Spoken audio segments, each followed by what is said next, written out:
After I had completed my medical training, I decided to go into general practice, because that seemed to me to be the way to be a most complete doctor.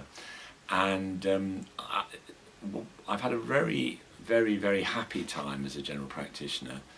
I've just recently retired, and I've worked all my career in East London in group practices, and I've seen quite a few changes. General practice was already on the up when I started. It had been in the doldrums after the war.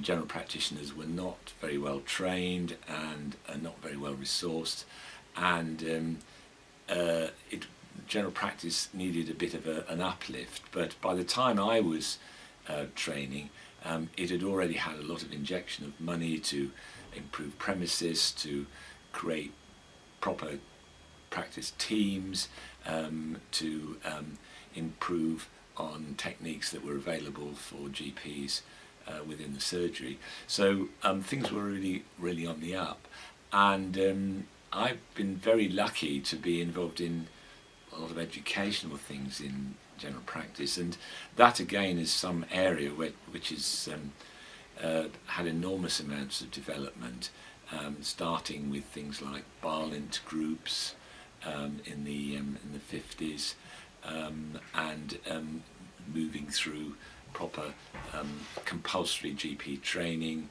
and the development of CPD, continuing professional development. All those things I've been lucky to be associated with, and have all, to my mind, made a huge difference to the quality of general practice that's delivered, particularly in East London today.